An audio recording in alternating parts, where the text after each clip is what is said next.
consumers. I had one more slide, which is probably not relevant now. I'm going to show it anyway just because I like it. And then I'm going to hand it back to Rebecca, I think, and it'll go for a few more minutes. We know it's not hard to be marketers in the digital world. So this is, it's hard. It's hard. There's lots of people. There's lots of silos. There may be collaboration. There may not be collaboration. Getting everybody in the same boat, rowing in the same direction.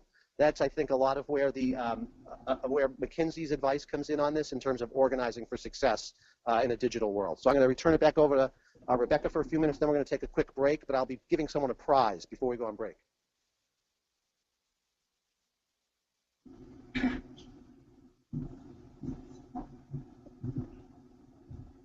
Is this on? I'm just going to wrap back to a couple more examples. Actually, we'll start here. Yeah, thank you. I'm going to talk a little bit about vision care for a second. So back to our framework, which is not nearly as slick as Google's, which is usually the case. So back to the evaluate part of the framework here. So are you guys familiar with Warby Parker and vision care? So this, you can look at what it says, but what's really interesting about Warby Parker is not just what's on this page, but these guys are really disintermediating not just this particular part of the consumer decision journey, but it's really a business model innovation to a couple of guys who have nothing to do with vision care at all saw an opportunity in this space to say, this is a place where there's a big margin in eyeglasses, and people have been doing it a certain way for a really long time, and we're going to come in and say, we're just going to do it fundamentally differently. There's been a healthcare provider here who's been a gatekeeper in this, the ECP, the eye care provider, who's been doing a diagnostic procedure and then has been kind of owning this business of giving out glasses. And we're going to say, we're going to disintermediate, we're going to make this a web business. And what's been a problem for these guys for e-commerce in this space has been that trying on has been a barrier. And we're going to make it easy. We're going to get rid of this consumer problem about trying on by sending the glasses out. And because they were outsiders, they just thought about the problem differently. And this is the power of the consumer decision journey. They looked at this from the mindset of the consumer problem. They said the consumer problem is I can't try on. And as outsiders, they just thought about it fundamentally differently. So this is, to me, just a fabulous example of how thinking outside in from the consumer perspective allows you to think differently and about the business.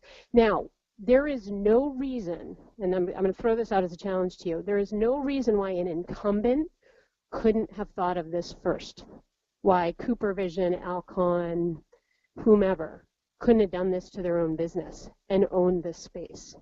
And I would throw that out to all of you guys as a challenge, as incumbents in your own space, to say, can you think of this business model and kind of own this? So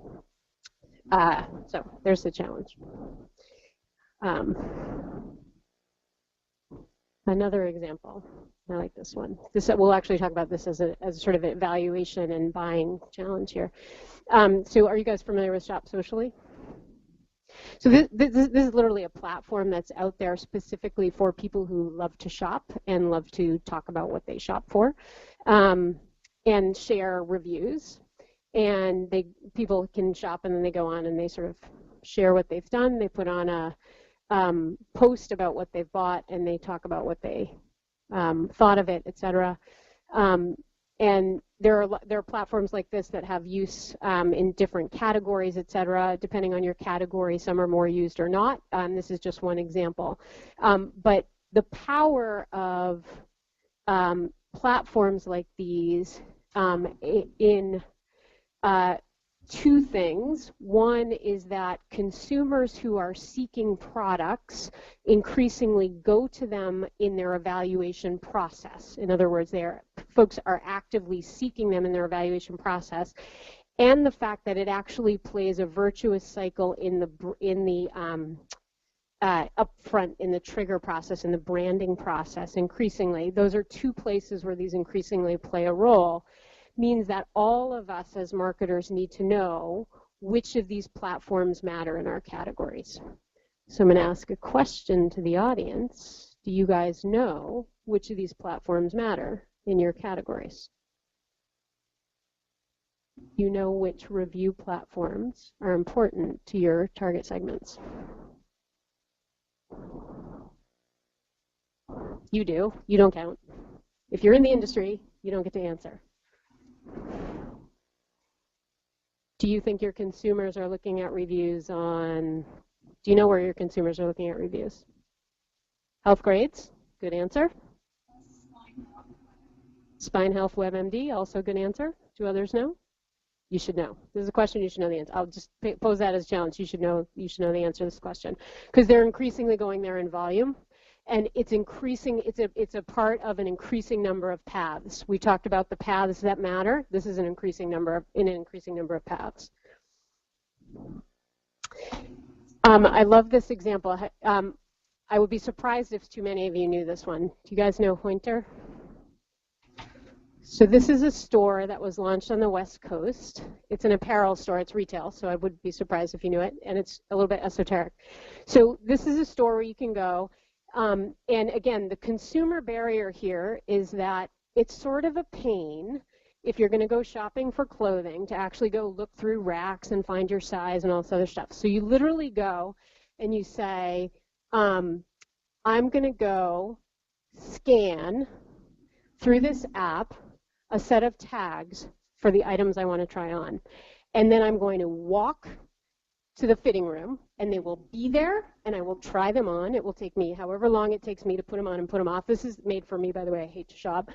It can take me 15 minutes to blast through this set of clothing that someone has already assembled for me, and then I can decide which ones I want and pay for them in the room and leave with my bag. So the barrier for me as a really reticent shopper is that the time it takes for me to do this. I'm convenience oriented and I'm time starved, but this solves my problem from consumer back and I can do it in 15 minutes, right? So I can see all kinds of implications for your consumer groups, right? Maybe I want a gym workout, maybe I want a counseling session on nutrition, maybe I want my replenishment on my nutraceuticals or whatever it is that I want, but I'm on my way home from work, right? I just want it there, etc. So something to think about. But what I need to know is who my segment is, what my barrier is, and what the art of the possible is in the technology and digital space that I can bring to bear to solve that consumer decision journey and segment problem, right? So there are a few things I need to bring to bear. I need my insights around my journey. I need to really know the art of the possible on the digital front, and then I need to know my execution capability to bring it together. And then I can put this package together. This one's interesting too. So this is contextual promotions. Again,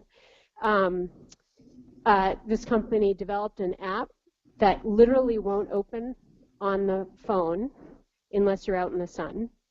And if you're out in the sun, then it will open an app, a little thing that gives you a promotion for sun care. Nice, right? So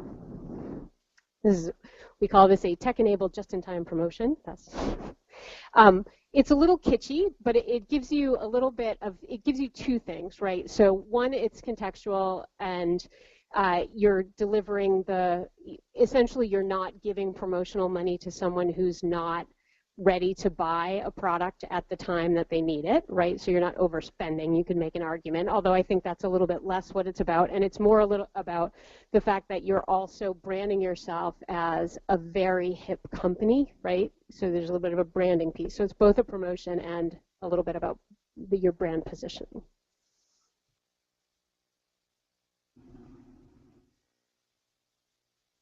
This one's really interesting. So is it digital? It's a little real world too, but it's both. So we'll call it technology and digital put together. So this vending machine has facial recognition software in it. So you walk up to it and it actually recommends a drink for you. At the same time, it's actually collecting demographic information about who's approaching it. right? So it tells you a little bit about the footprint of where you are, right? So if you put it outside of a store, you understand who's approaching it. And it tells you a little bit about also when you target someone for a drink. So you walk up to it, it targets you for a drink. It knows what it targeted and what they purchased, right? So if you targeted, say I walk up, I'm not going to tell you how old I am. I'm 29, let's say. Targets me as a 29-year-old woman and gives me a drink. Tells me what drink I want, and I choose something else. It tells me whether over time, it tells me whether my product portfolio is properly targeted, right? Whether what I'm modeling is right or not. So over time, I'm getting some data feedback about my product portfolio and what I think my product portfolio is targeted to. Also very interesting, right? So I'm getting a data, I'm essentially getting product research feedback as well at the same time. Also very interesting, right? The art of the possible. I call this a little bit about expanding our mindset on what the art of the possible is with the toolkit we have today.